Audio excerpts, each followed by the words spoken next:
Yeah, good afternoon. I thought this would be the best way to respond to the questions on page 111, considering elements of your worldview. And I think the first question there, I think when I had an experience, probably it was our second English camp that we did in the city of Zhongshan up in China.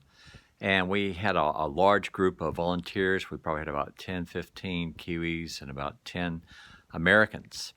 And we were actually based at the Communist Party training grounds, and we were there at the invitation of the Ministry of Education for that city.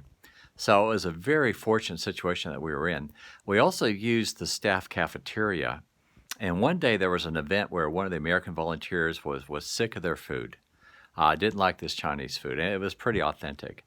And what that person ended up doing was dropping their plate on the table and walking away.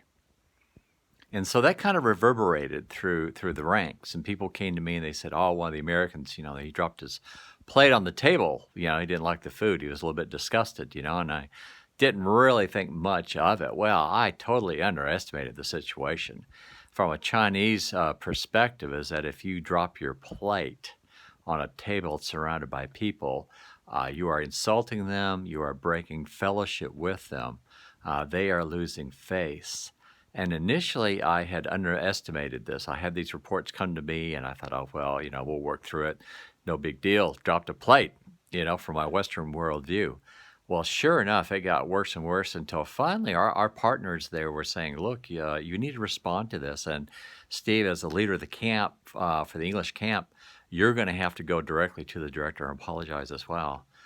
So I had vastly underestimated what was required in that particular situation. Again, I didn't value the significance, nor did I know the significance of a plate being dropped. But yeah, I learned.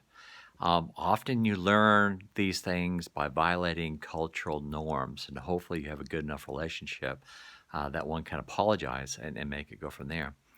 The other thing that I didn't appreciate too was my business partner, Francis, constantly busy networking and meeting new people, other business people in the city, and we'd be dragged to this meeting and dragged to that meeting. Yeah, I was the token white face, and so that would add a sense of mana to the meeting.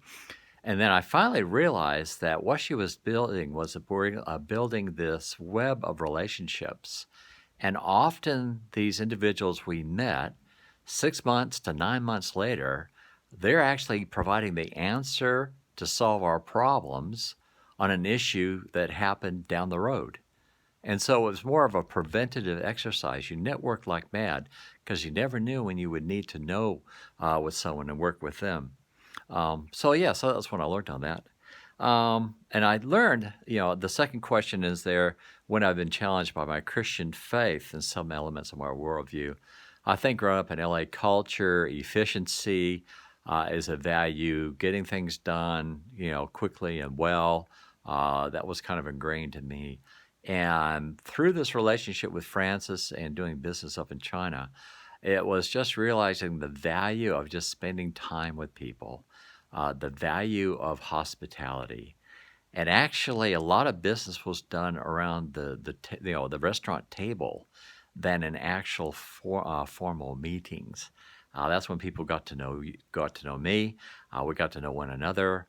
This is a person I can trust. Can I go with that for that one? So that was quite a challenge for me. And being surrounded in a Chinese culture and a environment where this is how you do business in Chinese culture, it both challenged my Western perceptions, but also too my Christian perceptions, convictions would be spend time, build relationships, and that's more valuable than efficiency as well.